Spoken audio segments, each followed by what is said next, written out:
When the particulars of this conversation were repeated by Miss Dashwood to her sister, as they very soon were, the effect on her was not entirely such as the former had hoped to see. Not that Marianne appeared to distrust. I'm Harriet. And I'm Ellen, and this is Reading Jane Austen. This week, we're looking at chapters 32 to 36 of Sense and Sensibility. And as usual, we're going to start with 100-word summaries of the chapters. You go first because mine is dreadful. Okay. So what I had is, the Steeles arrive in London, and so do John and Fanny. John tells Elinor she should try for Colonel Brandon, and that Mrs. Ferrars wants Edward to marry Miss Morton. At a dinner given by John and Fanny, Mrs. Ferrars and Fanny are quite rude to Elinor and favour Lucy. The next day, while Lucy is calling on Elinor, Edward walks in, which is awkward for all three. At a musical party, Elinor is talked at by Robert Ferrars, whom she had earlier seen buying a toothpick case. To avoid having Elinor and Marianne visit, Fanny invites the Steeles to stay. So that's my 100-word summary. When Willoughby's marriage is announced, the Middleton-Jennings circle are determined to cut him dead, but their attention is soon focused on the new arrivals in London, the Dashwood and Ferrars families and the Miss Steeles, who were soon invited to stay with the Middletons, resulting in an embarrassing encounter between Edward, Elinor and Lucy. The Dashwood girls observe a conceited young man in a jeweller's shop and also encounter their brother John, who gives a long account of his finances and decides Colonel Brandon is a possible suitor for Elinor. Social occasions between the two families multiply, leading to the discovery that the conceited young man is Edward's younger brother Robert. I basically just itemised some facts. You've given more context, I think. This is another sort of transitional set of chapters. So we've just finished the big plot piece about Willoughby and then Colonel Brandon's story, and we're going to be leading into the other big important plot event of Edward and Lucy's engagement becoming public. But these 5 chapters just sit in between them. The focus has pretty much shifted off Marianne and onto Elinor. But even though they're transitional, I think these have some of the best comic scenes in the book. I think it's because in these scenes we've got all of the major players in London, and in particular we've got all of the comic characters in London, so there are such funny dialogue scenes. What I did was I actually itemised all the scenes that happen, and it's this mix of scenes like the visit to Gray's where there's no dialogue at all, it's just descriptive, but it still paints this picture of this unknown young man. Oh, yeah, that one, yeah. And then you've got the wonderful dialogue scene between John and Elinor. Yeah. Then you've got the dinner party scene, which is this mix of dialogue when they're being rude to Elinor, but also descriptive when they're comparing the heights of the children. And then the wonderful, wonderful piece with Robert Ferrars, where when I looked at that closely, I remembered that as a dialogue scene. But it's not. It's a monologue scene. It is just Robert Ferrars talking and talking, and it's talking about cottages that have 5 or 6 reception rooms in them. And it's just so funny. But along with all these funny scenes, you've also got that intensely awkward scene between Elinor and Lucy and Edward. But again, that is a scene that started off with dialogue between Elinor and Lucy, but once Edward walks into the room, suddenly it's just descriptive again. It's a funny mix of scenes, but at the same time, you kind of come away thinking this wasn't just transitional. This was really, really enjoyable and really character revealing. Well, my particular take on that was what I became aware of as soon as we said goodbye to Colonel Brandon.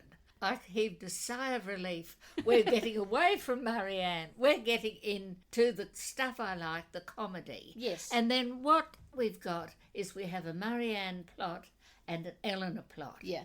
And they are completely different plots. Yes. I mean, the Marianne plot, it could be something like Romeo and Juliet, and you could see, well, it doesn't in fact, but you think it's going to end up with her dying. It's also the Lily Maid Elaine and Lancelot. I don't know enough 18th century fiction, so I was sort of looking for outlines of plots. And it's the plot of Scott's The Bride of Lammermoor, which then turned into a major opera, Lucia de Lammermoor, where it's a girl, she's in love with this man, she thinks he's betrayed her, and she dies. And what they all seem to be about, there was this very famous few lines from a poem by Alexander Pope, which say, "Is it in heaven a crime to love too well, to bear too tender or too firm a heart, to act a lover's or a Roman's part?" It's called Elegy to the Memory of an Unfortunate Lady, about someone who killed herself.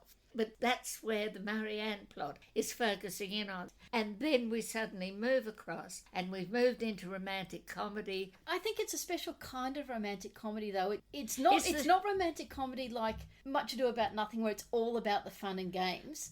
Until something goes wrong. It's the kind of bittersweet romantic comedy. It's romantic comedy with an underlying sadness. I don't know if we're going to talk about this. It's the 12th night, Patience on a Monument. Yes. Romantic comedy. So we are absolutely going to talk about that when we get to talking about Elinor, because that was the whole basis of my university essay. Yes. I suppose, and I think particularly in these scenes, even though Elinor is sad underneath, you've got her having her quiet observations to herself of how badly everyone else is behaving. Yes, and almost in an Elizabeth Bennet way, finding some of it funny. Yes. And so what you've got is these two completely parallel and intertwined, and then somehow also you've got another plot that keeps poking up its head. And that's this moral story about sense and sensibility, and which is better. But then that is tied with these two plots. Yeah, well, I mean, we've got these two absolutely classic plots, but at some point she somehow slams the two of them into what could be a Maria Edgeworth moral tales, that sort of thing. So you've got this third plot. That's like the umbrella plot. I think it's the plot that wrecks the book. That if she hadn't had that plot, she might have done a better job. Like I said, I don't see that as a separate plot. I see that as either the umbrella theme or the underlying structure or a comparison that comes through, which is why she set up these two separate plots. But I don't see that as a third plot. Well, I mean, I suppose what I'm trying to say is you've got these two elegant classic plots, and then bustling in on it comes the moral story plot. You know, like Santa Claus coming, you were good and you got this, you were bad and you got that. And the other thing, the thing that's really the problem with that moral plot, is there is no cause and effect. There is no way Marianne could have behaved differently that would have made Willoughby true to her. And Elinor's sort of impeccable behaviour could not have made Lucy Steele go off with Robert Ferrars. Absolutely no cause and effect. This one behaves well, this one behaves badly. Santa Claus says, right, you could have Edward. No, you can't have, you've got to marry Colonel Brandon. True, there's no cause and effect between the behaviour and the real world events. So the comparison that is still made by Marianne later on is that she didn't behave as Elinor did and she should have, and maybe that would have helped her emotionally cope with it better. But as you said, there's no cause and effect with her not marrying Willoughby and Elinor, marrying Edward. We've talked overarching stuff, but let's talk about a couple of key scenes in it. Like I said, there's all these scenes, some with dialogue, some without. They're so wonderful. Wonderful stuff in them. But some I particularly want to talk about. Yes. Well, first, briefly, just talking about that Elinor has gone to Gray's to negotiate the exchange of some jewellery for her mother. Yeah. Now, when I read that, I thought, I'd forgotten that. This is one of those tiny, tiny hints that... Not that they're not as well off as before, because we knew that, but maybe they are struggling a bit. But then the footnotes in my Cambridge edition said that's certainly one interpretation, but it's also possible that people often just had the settings changed, and it does say negotiate for the exchange, it doesn't say sell. So people did sell jewellery discreetly at Gray's, but they also went to Gray's just to get the setting changed, and the novel is perhaps deliberately obscure on that point. But of course, that is where she first sees Robert Ferrars. There was a couple of other things I did want to say about that scene. One is that it has one of those little bits in Jane Austen that we always say the characters are real, everything's universal, even though it's in a different setting, things and behaviours we recognise. And obviously in a big sense that's true, but this also has just one of those little tiny moments that you think, that is so. Doesn't everyone do that? Yeah. When it says, One gentleman only was standing there, and it is probable that Elinor was not without hope of exciting his politeness to a quicker dispatch. Because, haven't we all at some stage, if there's a queue, we've kind of stood there and just hoped that the person will notice us and be quicker. Yes, and if there are 2 or 3 queues... Picking the shortest. Yeah, you think, who looks likeliest to get through most quickly? Yeah. Oh, and there's a young gentleman. Oh, well, he's sure to be polite to us. And of course, it's Robert Ferrars. Yes. And again, even though this scene has no dialogue, the narrative is so funny when it talks about, after examining and debating for a quarter of an hour over every toothpick case in the shop, were finally arranged by his own inventive fantasy. He had no leisure to bestow any other attention on the 2 ladies. And then, even funnier, the gentleman having named the last day on which his existence could be continued without the possession of the toothpick case. Yes. So funny. Yes. So this is a scene where Robert is introduced but not by name, and we get Elinor's maybe slightly amused but also quite contemptuous view of him having strong, natural, sterling insignificance, adorned in the first style of fashion. And then, of course, later when they meet him, and it is just that scene with him and Elinor where he talks about cottages and everything. It is so funny. And I'm sure... And it's so character revealing and all that. Of course, the other really funny scene that is conversation, not monologue, is the one between Elinor and John, where he talks and talks about how poor he is. Yes. Well, again, from my point of view, what comes forward, it's more of this picture of John as so dumb and so good-hearted. I think so good-hearted is an exaggeration. But so sure he's good-hearted. Yes, his perception of himself is of good-hearted. And he so much wants Colonel Brandon to do that. He so much wants Mrs. Jennings to leave her money to them. And he hasn't analysed his own motives, which the author points out quite clearly are, because that means he doesn't need to feel guilty about not having done anything. Yes. I suppose the other thing I wanted to say a little bit, the whole question of John and the enclosures. Yeah. And when I read it, I thought, oh, well, perhaps Jane Austen is being a bit critical of him here. Perhaps she thought enclosing the commons was a bad thing. Which, of course, today, perception is, yes, of course it was a bad thing. Yeah, but then it was done by an awful lot of people. And then the second thing, anyway, if she is critical of him for enclosing the common, then she must also be critical of him for buying up this particular farm that comes next to his property. And why would she disapprove that? Unless there's something about dispossessing sturdy yeoman farmers or something. But there's nothing. I think she is criticising John for doing all this and saying, and therefore I'm so poor. I have all this expense I have to go to. John is a figure of fun in this. Pretty subtle one. No, he is funny because he is saying he's poor and he's saying he's doing all this, and there are some pointed authorial comments about him feeling that he doesn't need to buy earrings for his sisters and all that sort of thing. So he is just so oblivious to anything outside the him and Fanny and little Harry situation. Yeah, but he thinks they should have Marianne and Elinor to stay, and Fanny is desperate. As I think we said, Fanny is cold and vicious. Cold and vicious and very self-aware. John is completely under Fanny's thumb. He's really, really oblivious to what is actually happening. Well, he does have these good impulses that are sort of jumped on by Fanny. Yeah. Well, the having to buy his sister's earrings, that wasn't jumped on by Fanny. It actually says he had just compunction enough for having done nothing for his sisters himself to be exceedingly anxious that everybody else should do a great deal. Yes, which is why he wants it. He's quite sure Mrs. Jennings has raised expectations. Yeah.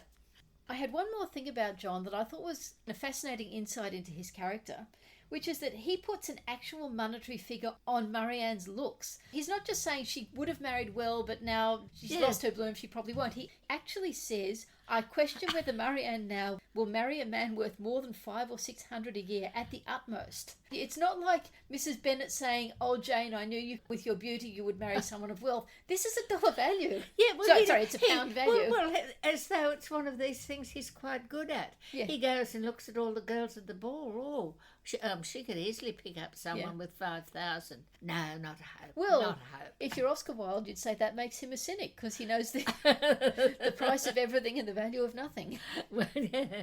We haven't talked about the Elinor, Lucy and Edward scene. Actually, I didn't find that particularly interesting. I suppose one of the reasons I did find it interesting is because it is one scene that in the TV and film adaptations, it's always there. Right. But a couple of things that struck me. First, which I may have said earlier, when it's Elinor and Lucy, we get all this dialogue, this continuation of that fencing match they were having at the start. But then when Edward walks in, suddenly it shifts to no dialogue, just a recording of what happens.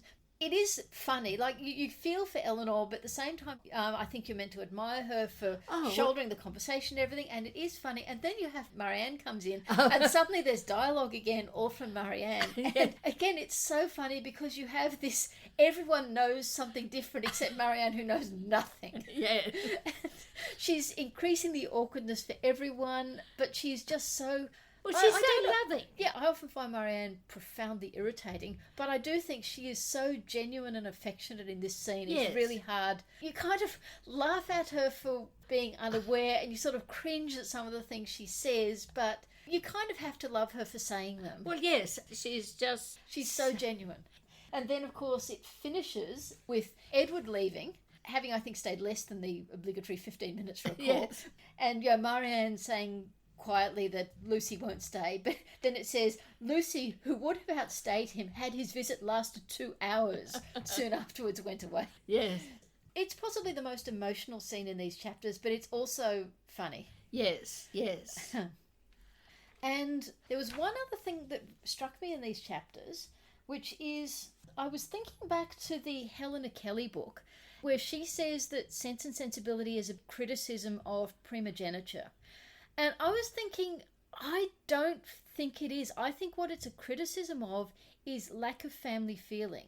Because old Mr. Dashwood was leaving his money to anyone he chose. Younger Mr. Dashwood and Mrs. Dashwood and the girls, they give so much. Yes. When she makes this point that they had devoted years to making him comfortable. Yeah. And he basically doesn't completely cut them out. Obviously, they still have the life interest, but he just ignores that to leave the money to the son. And similarly, you have, in these chapters in particular we've been looking at, there's such a big deal made about John and Fanny, but he in particular, there's all this emphasis on him not doing anything for his family. Yes. So I think that is what she's critiquing, because then also later on with Mrs. Ferrars, she's angry with Edward, so she completely makes over property to Robert. My feeling is she's not even questioning primogeniture as a concept. No. She's simply saying, when you inherit the money, you have an obligation to look after you. I'm not even sure it's kind of thought of as obligation. It's just you make sure the other part of the family isn't in want. Well, it's back to, from the Catechism, doing your duty in the state of life to which it has pleased God to place you. If you have been placed by God as the inheritor of the family money, part of your doing your duty is looking after all the people from the family who didn't inherit the family money. And equally in the case of old Mr. Dashwood, when you are planning what will happen with the family money after your death, maybe think about the people who have been looking after you for the past 10 years and don't bypass them so much. Yes. Give it to them, trust in them to do the right thing so that little Harry will get it eventually. Someone will be good to him, yeah.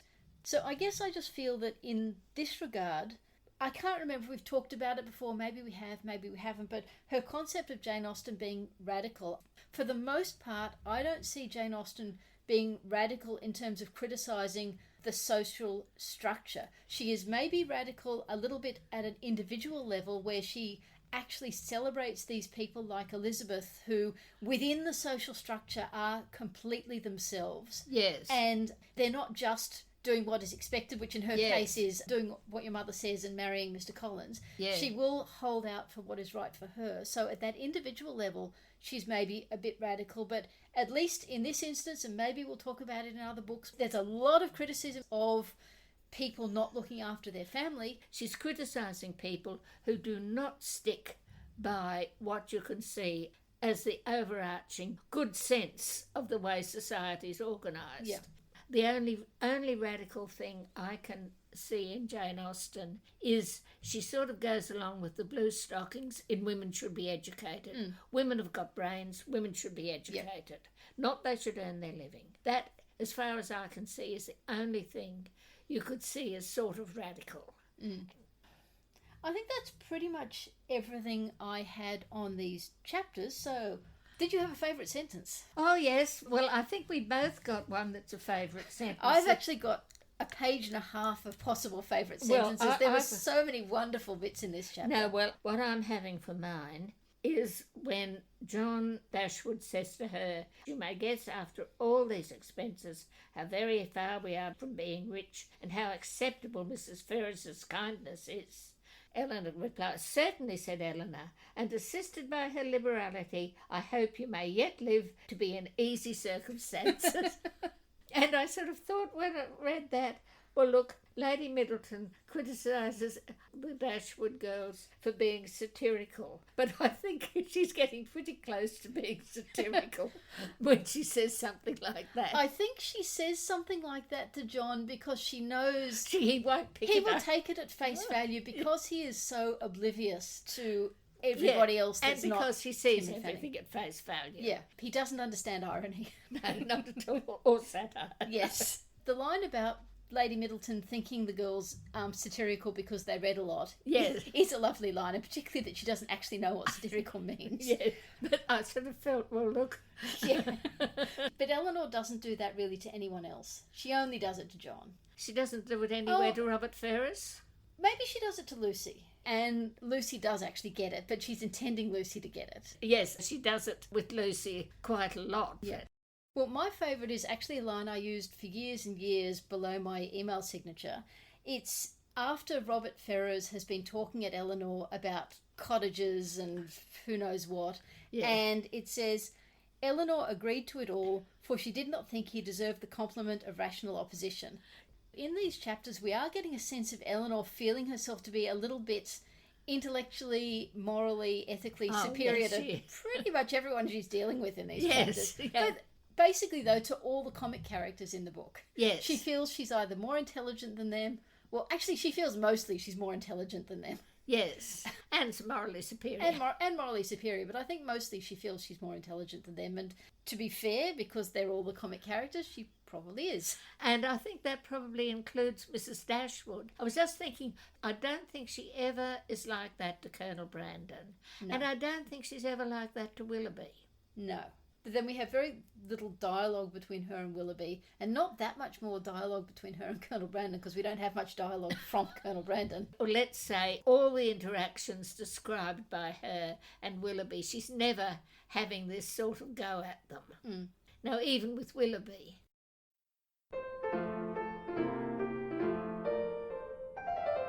The character we're going to talk about this time is Mrs. Dashwood, and it might seem odd to be talking about her now because she doesn't really appear in the chapters we've talked about this episode, but that's because when I was looking over my notes, I had down for us to talk about Mrs. Ferrars this time, and then I realised we hadn't talked about Mrs. Dashwood at all. And I think it's more important to talk about her. Yes, okay. You know, when I started thinking about it, I thought, well, I don't know what my original impression of Mrs. Dashwood was, but I read talking about Jane Austen so early on in my reading of Jane Austen that I picked up their impression of Mrs. Dashwood, and they think of her as this absolutely charming woman, and they even think that there has to be somebody who wants to come and marry Mrs. Dashwood because she's so lovely. And the other thing they say about her is they have a chapter where they talk about, among other things, who is the best mother in Jane Austen. And they say that she is the best mother. And let's be honest, there's not a lot of competition for that. Yes. So one of the things they identify for her is she is always thinking about the well-being of her girls. Maybe she's not always wise, but as I think we said earlier, when they get invited to go to London, she's not all martyred about it. She's 100% behind, you must go to London. Yeah. And things like that. She's not always wise, but she is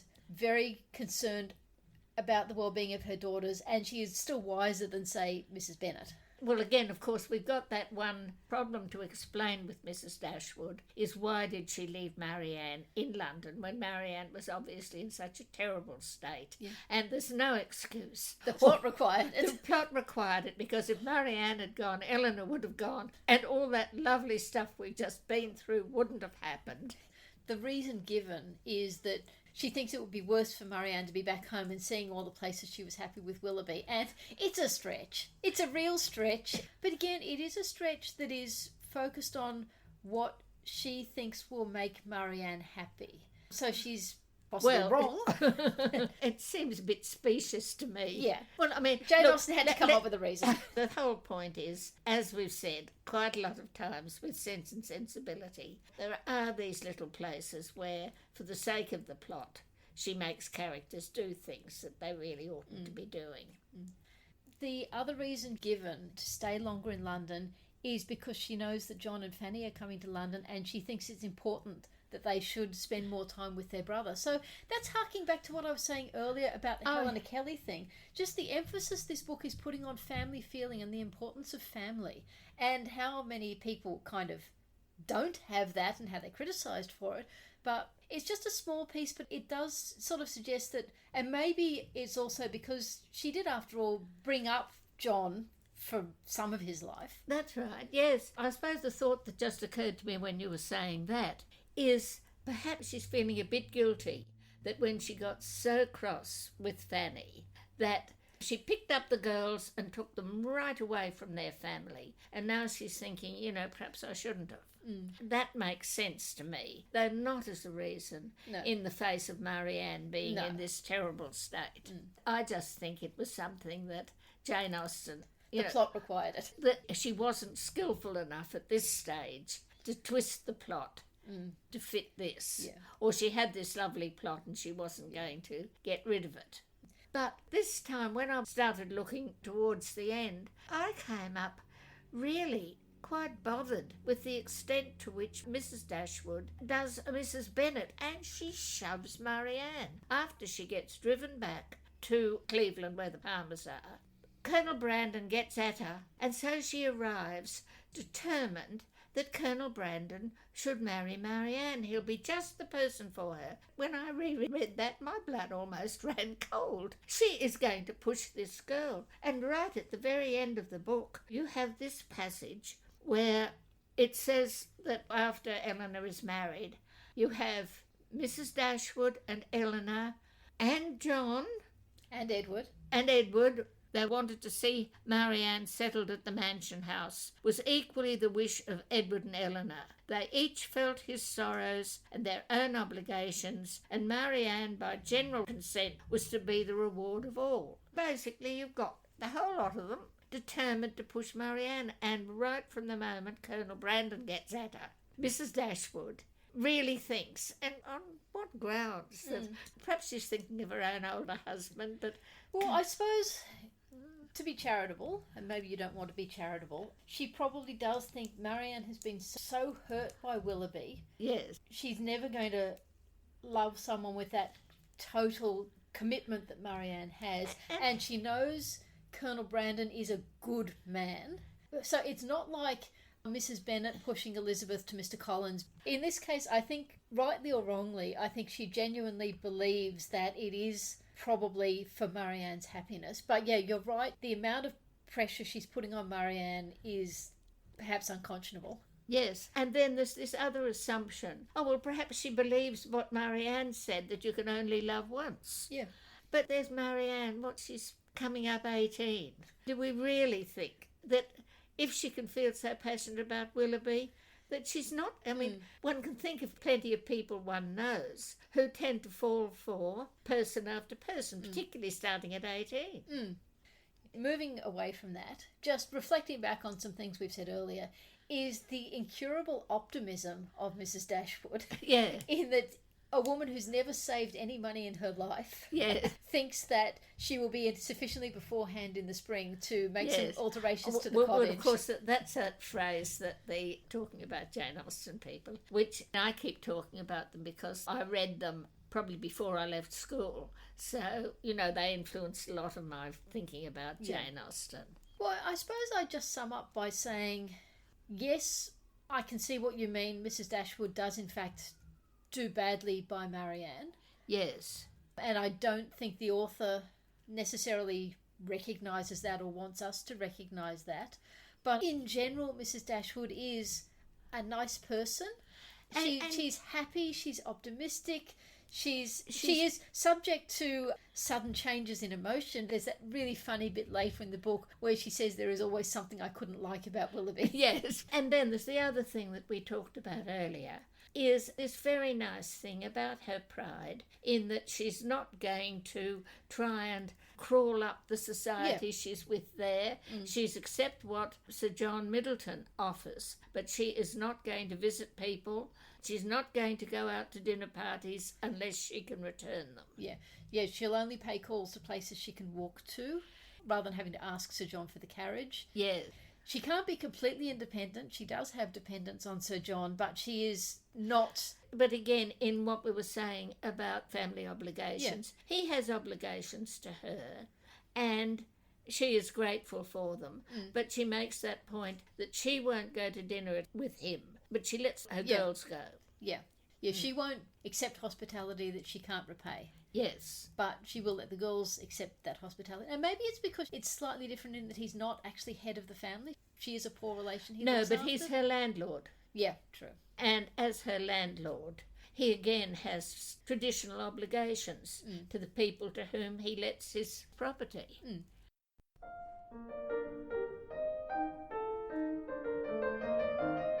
Right, well, what I'm going to be talking about today is, in effect, the London background to Sense and Sensibility. The geographic background. The topographical background of where they are. And so I knew bits of it, but I've been looking it up more. And I should say that I'm going to create a Google map of everything that gets talked about, and I'll link that in the show notes. Right.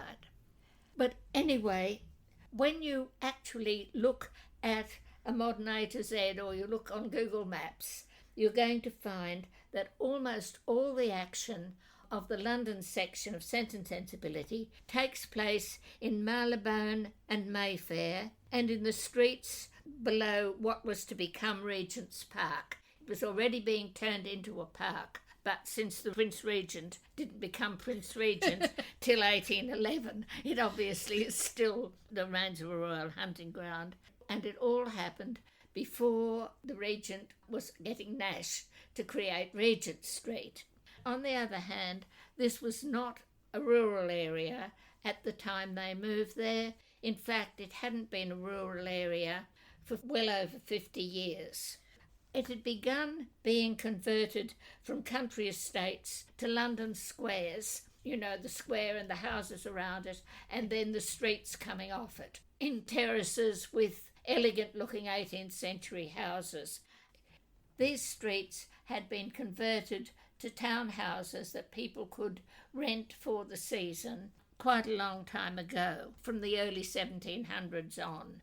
And most of them, when you start looking back on who developed Portman Place, who developed Portman Square, who developed Cavendish Square, who did Harley Street, you come across the fact that they were developed mainly by aristocrats like the Duke of Newcastle, the Earls of Bath and the Earls of Scarborough and the Cavendish families. And I read somewhere that the reason you have these families from all over the country owning land on the outskirts of London is because these were families where the owners were interested in Parliament, in being in the House of Lords and being aristocrats. They didn't want to just be in a little house. They bought themselves country estates. And the country estates we're interested in are the ones that were bought more or less as you're going west. You left the city of London behind and you've got Holborn and so on, and then you've got what became Regent Street, and now you've got all these squares being built there.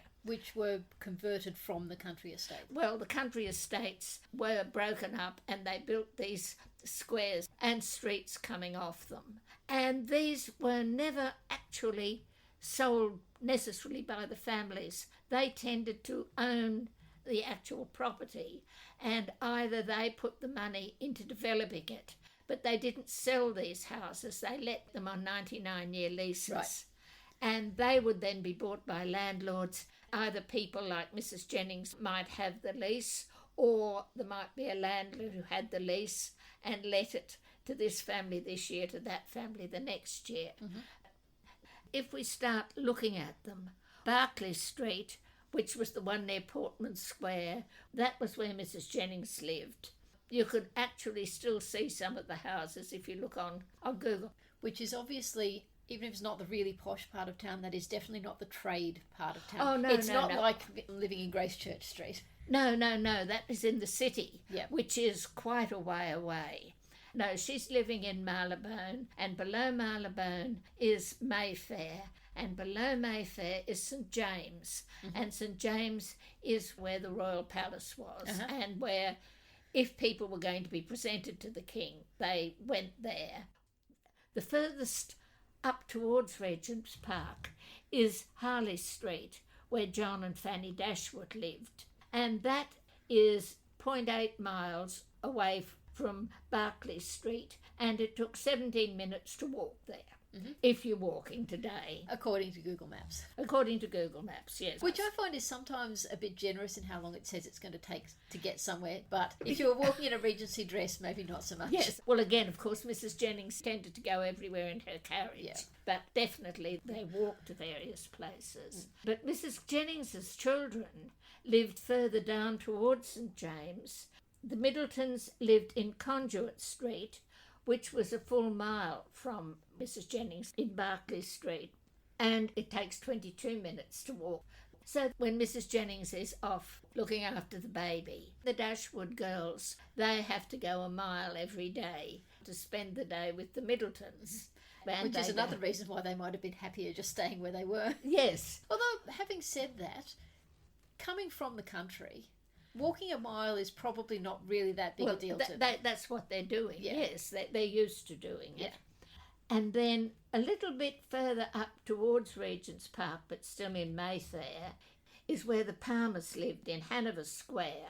And that was only 18 minutes from Mrs. Jennings. So when she went off to see the baby every day, even if she'd walked, it only took her 18 minutes, and she probably... And it probably took more time to bring the carriage round than it did to actually get there. Very likely, yes. So Conduit Street and Hanover Square are both in Mayfair, but Berkeley Street is on the other side of what's now Oxford Street. So it's in Marylebone. And a bit sort of further east and up towards Regent Street is Harley Street, where John and Fanny Dashwood stay. So they're quite a distance from the Middletons. But so you've really got them in this little area, which is not much over a mile apart. And then going down through the middle of this is Bond Street, where they obviously go for their shopping. Yep. And where Willoughby is avoiding them, Willoughby is ducking in and out of various shops because he has his lodgings there, so he can more or less keep an eye on who's crossing Oxford Street and going up to them and where Mrs. Jennings' carriage is coming. Whereas the poor little Steeles are not living there, they're living in Holborn. They're with their cousins initially, aren't they? Their cousins in Holborn, which is right the other side of what was to become Regent Street, and over there in a much more commercial area. Mm-hmm. And it's a whole 2 miles from where Mrs. Jennings is living, and it would take 42 minutes to walk. Which, again, thinking about it, probably they wouldn't think all that much in the country of hiking 2 miles. Oh, but no, well, in town may be different. Yeah, well, later on, when the Steeles are tossed out of Harley Street, they're very obliged to the Dashwoods for taking them in their carriage back. But they were definitely... They're on the other side of where all this development is going on around Regent Street. Mm-hmm. But once they go off shopping, though, they tend to be coming further down towards St James's. So when they go down to Sackville Street and see Robert Ferrars and run into John Dashwood... So that's when they're going to graze? Where they're going to graze the jewellers. That is quite a lot further down towards Piccadilly, down towards St James. And that is, in fact, 26 minutes away from where Mrs. Jennings lives. But it wouldn't be all that far, having found John there. Going up to Conduit Street is not so much further up. So that's why it's fairly easy, I think, for Elinor to walk with John. And then, if you come even further down, we come to the haunts of Colonel Brandon, where he lodges in St James's Street. But he obviously spends a bit of time down in Pall Mall, and Pall Mall is towards St James's, and it was a shopping street, and we know that because he was in a shop there. The stationer's, wasn't it? I think so, and that's where he just coincidentally hears two people gossiping about someone else who he happens to know. Yes, about Willoughby getting married, Yes. isn't it? Yeah. I think I talked last time about how amazing it is that in this big city of London, the gossip is so localised. But from what you're saying, it's localised because the area they're in really isn't that much larger than a village. No, and the main places they'd go shopping, they'll be shopping in Bond Street, they're shopping down in Pall Mall. And also, Pall Mall was just beginning to turn into the place where all the gentlemen's clubs were, which is again why Colonel Brandon may be hanging out down there. And then, when Edward gets tossed out of Mrs. Ferrars' house, he comes down there too and takes lodgings in Pall Mall. They're mostly there in this period after Christmas. This is the season. It's a period when Parliament is in session, when lots of plays are on, lots of exhibitions are on. There's lots to be able to do in London. Including taking little Harry to see the wild animals. The Exchange, yes. Yes. There was a note about that in my Cambridge footnotes. Oh, right. What did they say? He was wanting to see the wild beasts at Exeter Exchange, which, according to these footnotes, was an ageing and inelegant collection of shops in the Strand, across from the Savoy Chapel, featuring upstairs a menagerie with lions and tigers. A frivolous visit when set against unmet family obligations, but also comically contradictory to John and Fanny's eager desire for fashionable distinction. Yes, well, that's quite a long way away. They would have had to go by carriage because that's on the Strand, which is a fair whack of a way from where they are, and again, a lot further east. But the other thing, though, what you can say, is they visit in the same sort of little circles they know in the country. These are the people they know. They visit people they know. They meet other people there. Then they call on them. Yeah. But you know what you notice here is they don't even go to any big balls. They don't go to standard things like Almax or Allmax, however you'd say it. And possibly it was too expensive for them. Possibly they didn't know the people that gave you an in to it. So we just see them leading this very sociable life. I mean, you know, they do nothing except go shopping and visit one another and have musical evenings and so on.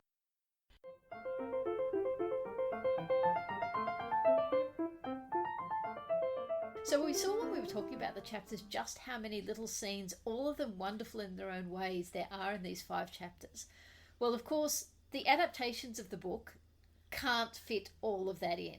The 3 television miniseries all have the same 3 scenes. The 1995 movie with Emma Thompson, that, because it's working on a more compressed time frame, just has 1 scene.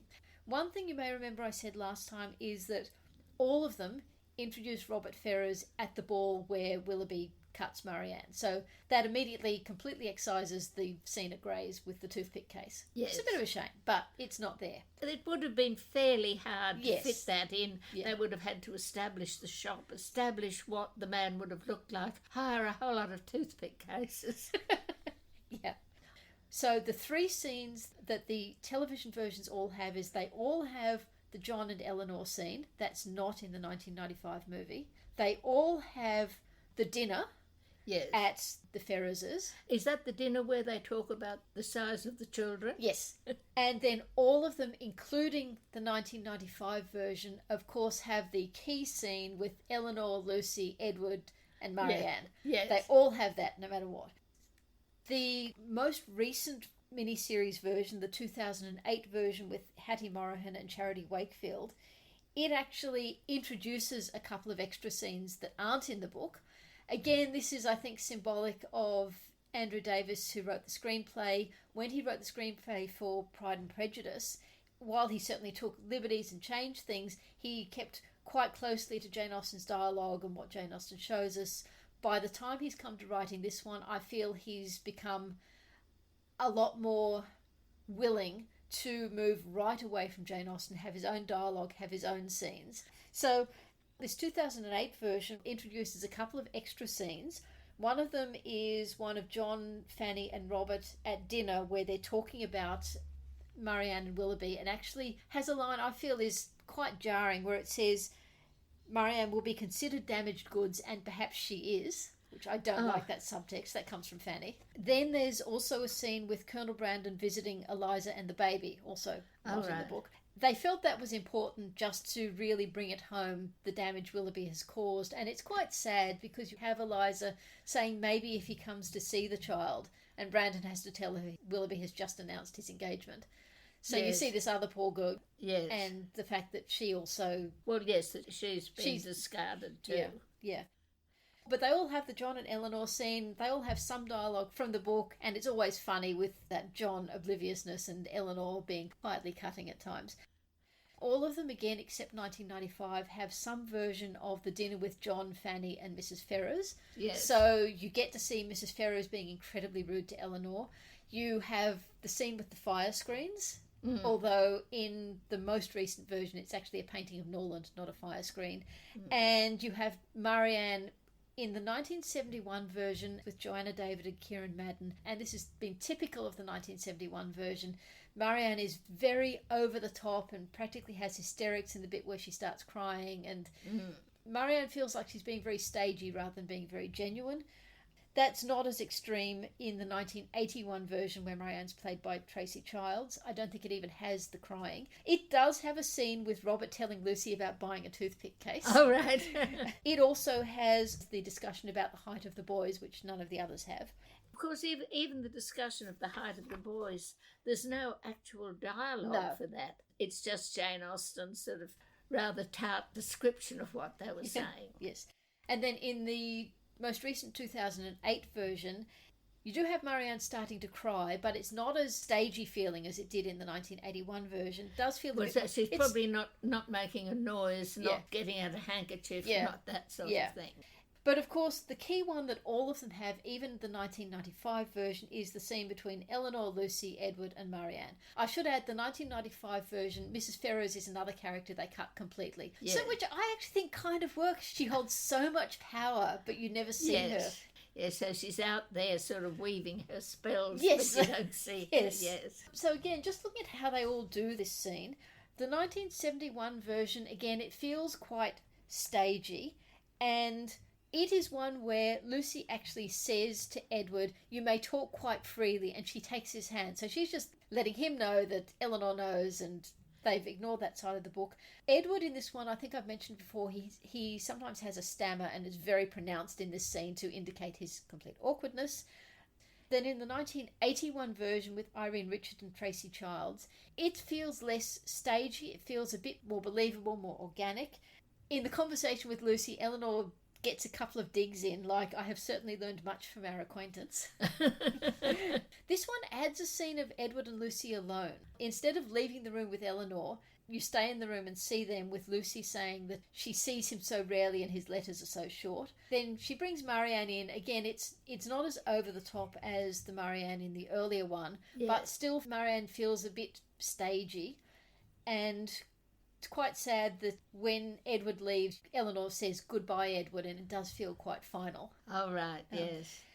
But my favourite is from the 1995 version. There are two reasons for this. One is I think Ang Lee, as the director, really managed to get all the undertones there without needing to make anything so over the top and stagey and constructed.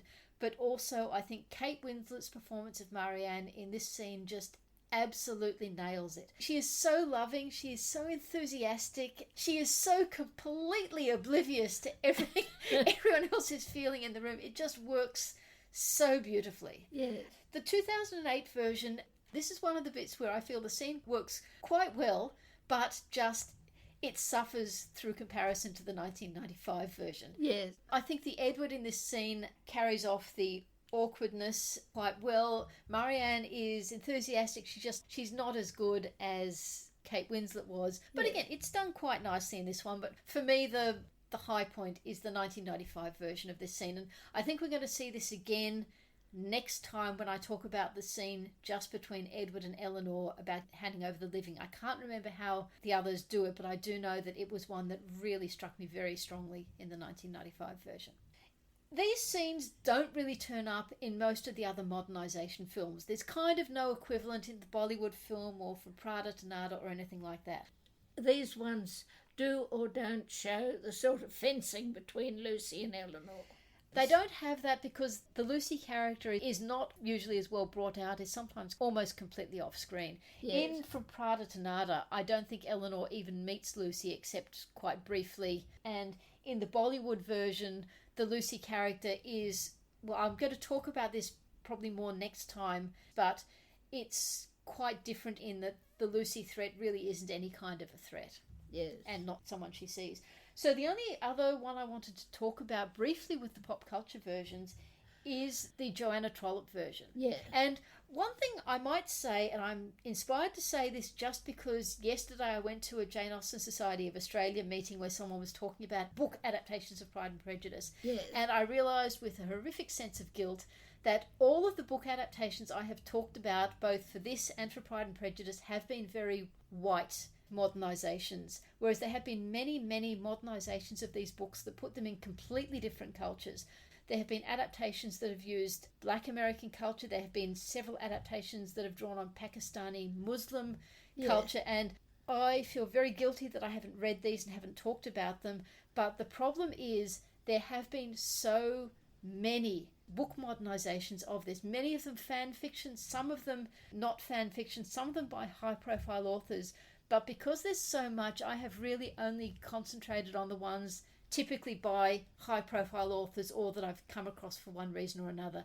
I am going to try to consciously make an effort to look more at non-white adaptations because I feel I've been very remiss in that area. Right. Having said that, this was only yesterday. I haven't had time to do that for Sense and Sensibility yet. So the only one I'm going to talk about very briefly is the Joanna Trollope modernisation. And it, of course, as I've said before, is very much aligning point for point with the book. So it does pick up more of the scenes. It has the scene of them talking about the height of the boys, though it has it quite nicely because it has Elinor actually talking to little Harry. Little Harry doesn't care at all. It's only his mother and grandmother who get offended.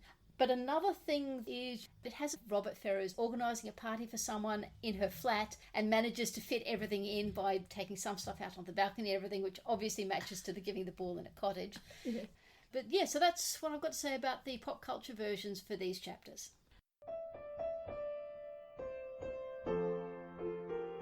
We've had a comment from Bethany since we recorded the last episode, who sent me a message saying that she's noticed a couple of times I talked about the fact that Mrs. Elton uses Knightley's surname and the fact that I was saying it's obviously very vulgar by then to refer to someone by their surname only. And she wonders about my interpretation and whether the vulgarity was not the use of the surname, but the fact that it is just an overly familiar way to refer to someone when you haven't known them very long.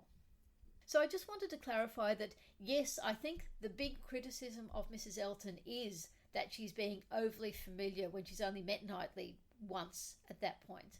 But what fascinates me about it is the fact that in Pride and Prejudice and in Sense and Sensibility, women quite routinely refer to men by their surname. You know, men who they know quite well, who they've met more than once.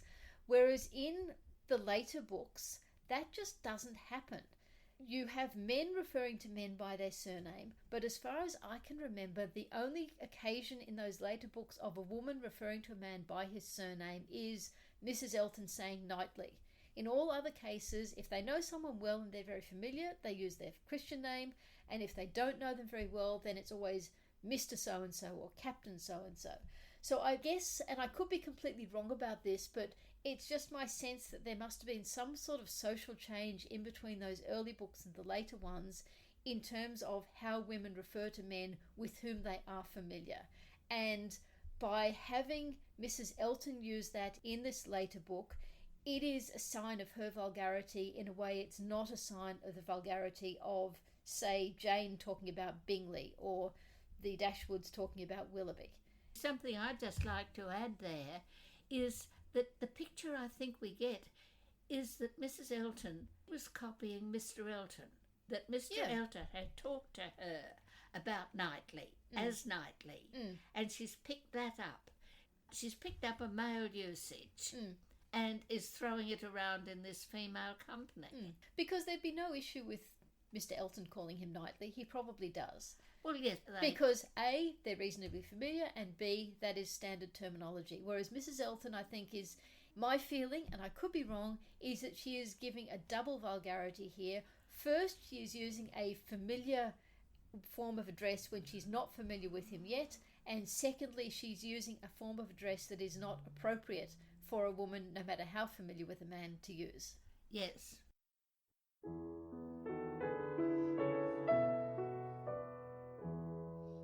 You've been listening to the Reading Jane Austen podcast with me, Harriet. And me, Ellen. In our next episode, we'll be looking at chapters 37 to 41 of Sense and Sensibility. The structure of this podcast was inspired by Harry Potter and the Sacred Text. Our music is Creative Commons performances of pieces Jane Austen might have listened to. You can find us on Facebook at Reading Jane Austen and our website readingjaneausten.com. You can email us at readingjaneausten.com or rate and review us in your podcast app. We hope you'll join us next time.